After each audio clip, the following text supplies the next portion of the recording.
یہ ایسا پیغام ہوتا ہے جو براہ راست رب کی رحمت کو متوجہ کرتا ہے۔ سورۃ رحمان وہ سورت ہے جس کا آغاز ہی رحمت کے نام سے ہوتا ہے۔ الرحمن یعنی وہ ذات جس کی رحمت بے حد بے حساب ہے، جس کے عطا کی کوئی حد نہیں ہے، جس کی بخشش کسی گنتی میں نہیں آ سکتی۔ جب کوئی بندہ اس نام کو زبان پر لاتا ہے تو گویا وہ اپنی ساری کمزوریاں، ساری خطاؤں اور ساری محرومیوں کو ایک ہی لفظ میں اللہ کے سامنے رکھ دیتا ہے۔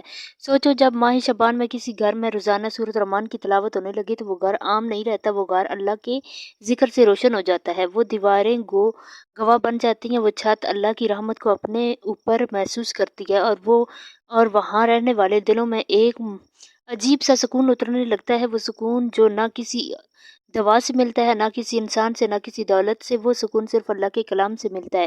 سورۃ الرحمن انسان کو یاد دلاتی ہے کہ تو تنہا نہیں، تیرا رب تیرے ساتھ ہے، وہ تیرے دکھ دیکھ رہا ہے اور تیری آہ سن رہا ہے، وہ تیری خاموش دعاؤں کو جانتا ہے۔ جب تو کہتا ہے کہ فَبِأَيِّ آلَاءِ رَبِّكُمَا تُكَذِّبَانِ، تو اپنے رب کے سامنے یہ اقرار کر رہا ہوتا ہے کہ یا اللہ میں تیری کسی نعمت کا انکار نہیں کرتا، میں جانتا ہوں کہ جو کچھ میرے پاس ہے وہ تیرا دیا ہوا ہے، جو نہیں ہے وہ بھی تیری حکمت ہے۔ یہ آیت صرف ایک سوال نہیں، یہ ایک دروازہ ہے، وہ دروازہ ہے جس سے دعا کی قبولیت شروع ہوتی ہے، کیوں نہ کہ جب بندہ شکر کے ساتھ اللہ کے سامنے جھکتا ہے تو اللہ اس کے مانگنے سے پہلے ہی دینے کا فیصلہ کر لیتا ہے۔ یہی وجہ ہے کہ جن گھروں میں سورۃ الرحمن کی تلاوت ہوتی ہے وہاں ناشکری ختم ہو جاتی ہے اور شکوے کم ہونے لگتے ہیں، دل نرم ہونے لگتے ہیں اور زبان پر دعا خود بخود آ جاتی ہے۔ ماہ شعبان کے دن وہ دن ہیں جن میں اللہ اپنے بندوں کو خاص طور پر قریب بلا رہا ہوتا ہے، جیسے کوئی ماں اپنے بچھڑے ہوئے بچے کو آواز دے کر کہتی ہے کہ آ جاؤ، میں تیرے لیے دروازہ کھول کر بیٹھی ہوں۔ بالکل اسی طرح اللہ کہتا ہے کہ آ جا، مانگ لو، گڑ گڑا کر رو کر، کیوں نہ کہ یہ وقت ہے۔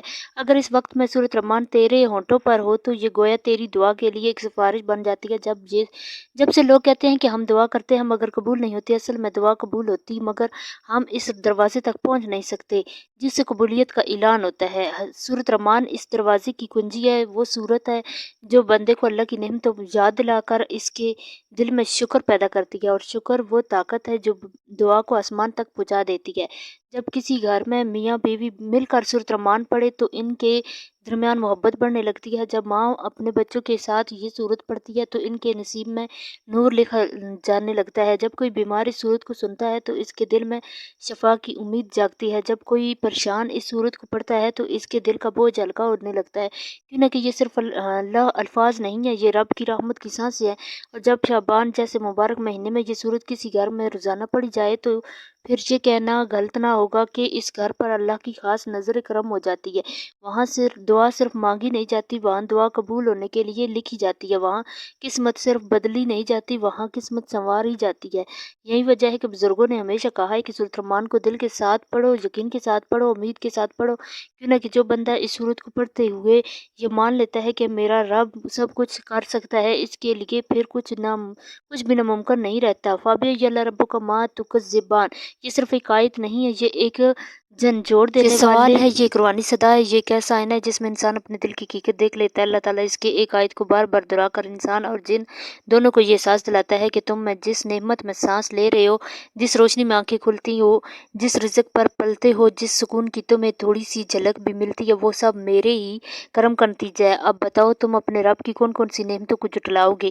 جب کوئی بندہ سورۃ الرحمن پڑھتے ہوئے اس آیت پر پہنچتا ہے اور اس کا دل گواہی دیتا ہے کہ یا اللہ میں تیری کسی نعمت کا انکار نہیں کرتا، تو یہی لمحہ دعا کی قبولیت کا نقطہ آغاز بن جاتا ہے، کیوں نہ کہ شکر کے بغیر دعا ادھوری ہوتی ہے، اور سورۃ الرحمن شکر کو دل کی گہرائیوں میں اتار دیتی ہے۔ یہ آیت انسان کے اندر وہ عاجزی پیدا کرتی ہے جو اللہ کو سب سے زیادہ محبوب ہے، وہ عاجزی جس میں بندہ کہتا ہے یا اللہ میرے پاس کچھ بھی میرا نہیں ہے، سب کچھ تیرا ہے۔ ناظرین، ماہ شعبان کے بابرکت دنوں میں جب کسی گھر میں بار بار یہ آیت گونجتی ہے تو اس گھر کی فضا بدل جاتی ہے، وہاں ناشکری کی جگہ شکر لے آتی ہے، وہاں مایوسی کی جگہ امید لے آتی ہے، وہاں بے یقینی کی جگہ یقین لے آتا ہے، اور جب کسی گھر میں یقین آ جائے تو سمجھ لو وہاں دعا خالی نہیں لوٹتی، وہاں سے جو دعا اٹھتی ہے وہ اللہ کے عرش تک پہنچتی ہے، کیوں نہ کہ وہ دعا شکر اور یقین کے پروں پر سوار ہوتی ہے۔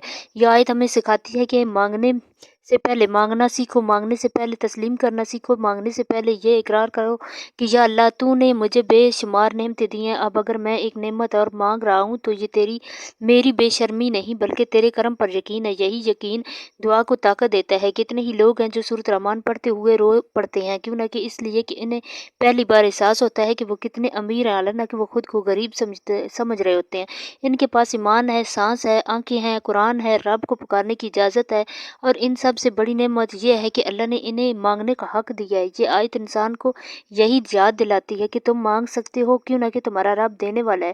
شعبان کا مہینہ پہلے ہی رحمتوں کا دروازہ ہوتا ہے، اور جب اس مہینے میں سورۃ الرحمن کی تلاوت ہوتی ہے تو گویا رحمت پر رحمت نازل ہوتی ہے۔ اس وقت میں فابی یا الی ربک ما تکذبان پڑھنا ایسا ہے جیسے بند بار بار اللہ سے یہ کہہ رہا ہوں کہ یا اللہ میں تیرا شکر گزار ہوں، یا اللہ میں تیری رحمت کا محتاج ہوں، یا اللہ تیرے سوا کوئی کسی در پر نہیں جا رہا۔ اور جب بندہ صرف اللہ کے در پر آ جائے تو پھر اسے خالی لوٹانا اللہ کی شان کے خلاف ہے۔ یہی وجہ ہے کہ بزرگ فرماتے ہیں کہ جس دعا کے ساتھ شکر شامل ہو جائے وہ دعا کبھی رد نہیں ہوتی، یا تو وہ فوراً قبول ہوتی ہے، یا کسی مصیبت سے بچاؤ بن جاتی ہے، یا آخرت کے لیے ذخیرہ بن جاتی ہے۔ سوچو اگر تمہارے گھر میں ایک ماہ تک یہ آیت گونجتی رہے، تمہارے بچے یہ آیت سنیں، تمہاری بیوی یہ آیت سنے، تمہارے دل کی دیواروں سے یہ آیت ٹکرائے، تو کیا ممکن ہے کہ تمہاری دعا سنی نہ جائے؟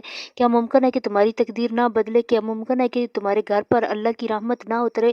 یہی تو وہ راز ہے جو سورۃ الرحمن کے اندر چھپا ہے۔ یہ سورت ہمیں مانگنے سے پہلے جھکنا سکھاتی ہے، رونے سے پہلے شکر سکھاتی ہے، اور دعا سے پہلے یقین پیدا کرتی ہے۔ یقین وہ دولت ہے جس کے بعد انسان کے لیے کچھ بھی ناممکن نہیں رہتا۔ ناظرین، ماہ شعبان بہت ہی خاص اور برکت والا مہینہ ہے۔ یہ مہینہ اللہ کی طرف سے ایک ایسی خاص دعوت دیتا ہے جو سال میں صرف ایک بار ملتی ہے۔ جیسا کسی بادشاہ کی طرف سے خط آئے کہ اس دن دربار کھلا ہے، جو چاہو مانگ لو، جو دکھ ہے بیان کر لو، جو ضرورت ہے رکھ دو، کوئی روک ٹوک نہیں، کوئی دربان نہیں، کوئی پردہ نہیں۔ بالکل اسی طرح یہ ماہ مبارک رب کریم کی طرف سے اعلان ہوتا ہے کہ میرے بندہ یہ وقت تمہارے لیے ہے، آج جا مانگ لو، رو لو، توبہ کر لو، کیوں نہ کہ میں تمہیں خالی نہیں لوٹاؤں گا۔ انسان سال بھر مختلف دروازوں پر دستک دیتا ہے، کبھی لوگوں کے سامنے ہاتھ پھیلاتا ہے، کبھی دنیا کے سہاروں پر بھروسہ کرتا ہے، کبھی اپنے رشتوں سے امید لگاتا ہے۔ جب وہاں سے مایوسی ملتی ہے تو دل ٹوٹ جاتا ہے، مگر یہ دن ہمیں یاد دلاتے ہیں کہ اصل دروازہ صرف ایک ہے، اور وہ اللہ کا دروازہ ہے۔ جو یہاں آ گیا وہ کبھی محروم نہیں ہوا۔ یہی وجہ ہے کہ بزرگان دین فرماتے ہیں کہ شعبان کے مہینے میں جو بندہ اپنے رب سے جڑ جائے گا وہ رمضان میں خود بخود سنور جائے گا۔ اس کی عبادت میں ذلت آ جاتی ہے، اس کی دعاؤں میں اثر آتا ہے، اس کی زندگی میں سکون آ جاتا ہے، کیونکہ یہ ماہ دراصل دل کی صفائی کے دن ہوتے ہیں، نیت کے درست ہونے کے دن ہوتے ہیں، تقدیر کے لکھے جانے کے دن ہوتے ہیں۔ اور جب انہی دنوں میں کسی گھر کے اندر سورۃ الرحمن کی تلاوت شروع ہو جائے تو یہ گویا اللہ کو خاص دعوت دینا ہے کہ یا اللہ ہم نے تیرے کلام کو اپنا سہارا بنا لیا، ہم نے تیرے نام کو اپنی پناہ بنا لیا، ہم نے تیری رحمت کو اپنا یقین بنا لیا۔ ایسے گھر پھر عام گھروں جیسے نہیں رہتے، وہاں برکت کا پہرا لگ جاتا ہے، وہاں رحمت کی چادر تان دی جاتی ہے، وہاں دعا رد نہیں ہوتی۔ ناظرین، یہ ایسے بابرکت مہینہ ہے کہ جس میں تقدیر کی کتاب کھلی ہوتی ہے، جو لکھوانا لکھوا لو، رزق کی کشادگی، قرض کی ادائیگی، اولاد کی کامیابی، بیماریوں سے شفا، گھریلو سکون، رشتوں کی آسانیاں، دل کی بے چینی کا خاتمہ، ہر حاجت اسی وقت اللہ کے سامنے رکھ دو، کیوں نہ کہ یہ وقت مانگنے کا نہیں، یقین کے ساتھ مانگنے کا وقت ہے۔ کتنے ہی لوگ ہیں جو کہتے ہیں کہ کاش ہمیں پہلے پتہ ہوتا، کاش ہمیں معلوم ہوتا کہ کچھ لمحے ایسے ہوتے ہیں جو پوری زندگی بدل سکتے ہیں۔ یہی وہ لمحے ہیں، یہی وہ دن ہے، یہی وہ موقع ہے، یہی وہ وقت ہے، پھر سال بعد آئے گا۔ نہیں معلوم ہم زندہ ہوں گے یا نہیں معلوم ہمارے ہاتھ میں قرآن ہوگا یا نہیں معلوم کہ ہماری آنکھوں میں آنسو ہوں گے یا نہیں۔ اس لیے آج اگر اللہ نے تمہیں یہ موقع دے دیا ہے تو یہ اس کی خاص عنایت ہے، یہ اس بات کی نشانی ہے کہ وہ تمہیں بلانا نہیں چاہیے، وہ تمہیں نظر انداز نہیں کرنا چاہیے، وہ تمہیں اپنے قریب کرنا چاہیے۔ اور یاد رکھو، جو بندہ اس موقع کو پہچان لیتا ہے وہ دنیا اور آخرت دونوں میں کامیاب ہو جاتا ہے، کیونکہ وہ جان لیتا ہے کہ اصل دولت سورۃ الرحمن کے الفاظ میں چھپی ہے، اصل طاقت اللہ کے یقین میں چھپی ہے، اور اصل کامیابی اللہ کے در پر جھک جانے میں چھپی ہے۔ یہی وجہ ہے کہ ماہ شعبان میں سورۃ الرحمن کی تلاوت کو معمولی نہ سمجھو۔ یہ ایک عمل نہیں، یہ ایک فیصلہ ہے، یہ فیصلہ کہ اب ہم دنیا کے دروازوں پر نہیں جائیں گے، اب ہم صرف اللہ کے در پر جائیں گے، اور جو صرف اللہ کے در پر آ جائے اس کی ہر دعا قبولیت کے راستے پر چل پڑتی ہے۔ اور انشاءاللہ ناظرین، یہ وظیفہ آپ نے اللہ تعالیٰ پر پورے یقین اور اپنے اللہ سے امید رکھتے ہوئے کرنا ہے۔ کسی بھی صورت آپ کو مایوس نہیں ہونا، کیوں کہ اچھے اور برے حالات ہمیشہ کے لیے نہیں ہوتے، اس لیے آپ نے ناامیدی کا شکار نہیں ہونا، کیوں کہ زندگی کبھی عجیب ہے، کبھی کبھی یہ اتنی خوبصورت لگتی ہے، جی چاہتا ہے کہ ہمارا ناطہ ہمیشہ کے لیے زندگی سے جڑ رہا ہے، کبھی یہ ناطہ نہ ٹوٹے۔ اور کبھی جب زندگی ہماری امید اور توقعات پوری کرنے میں ناکام رہتی ہے تو دل کرتا ہے کہ یہ زندگی جلدی ختم ہو جائے، مگر یہ حقیقت ہے کہ دکھ اور درد میں وقت طویل سے طویل تر ہوتا جاتا ہے۔ اس طرح طویل سفر سے انسان ہار کر مایوسی کا شکار ہو جاتا ہے۔ انسان خود سمجھ نہیں پاتا کہ آخر اسے ساری صورتحال سے کیسے نپٹنا ہے۔ انسان کی فطرت ایسی ہے کہ اسے زندگی میں سب کچھ اپنے مطلب مطابق چاہیے، اسے اس کی مرضی منشا کے مطابق نہیں ہوتا تو وہ نا امید اور مایوس ہو جاتا ہے، ساتھ ہی اسے احساس ہوتا ہے کہ اب اسے مزید نہیں جینا۔ انسان بنیادی طور پر جلد باز واقع ہوا ہے، اسے اگر کچھ حاصل کرنا ہو تو وہ اس کے لیے تگ و دود کرتا ہے اور دعائیں مانگتا ہے، محنت کرتا ہے، مگر جب اس کی منشا کے مطابق اس کو پھل نہیں ملتا تو وہ تھک جاتا ہے، اور اسے تھکن میں وہ مایوسی ہے کہ اندھیروں میں اپنا وجود، اپنی امیدیں اور اپنا یقین کھو بیٹھتا ہے۔ اس زندگی بے رنگ لگنے شروع ہو جاتی ہے، اور دوسرے الفاظ میں اس کی دلچسپی ختم ہو جاتی ہے۔ مگر یاد رکھو کہ کچھ بھی ہمیشہ کے لیے نہیں ہوتا، وقت کی ایک خوبصورتی ہے کہ یہ کبھی بھی ایک جیسا نہیں رہتا، مشکل ہو تو آسانی بھی مل جاتی ہو، حالات چاہے جتنے بھی کٹھن ہو، مشکلات کے بادل جتنے بھی کالے ہوں کیوں نہ ہو، انسان کی صبح کا سورج ضرور طلوع ہوتا ہے، نہ دکھ سے دھار رہتا ہے اور نہ ہی سکھ۔ ایسے ہی ناکامی اور کامیابی بھی ہمیشہ کے لیے ہے۔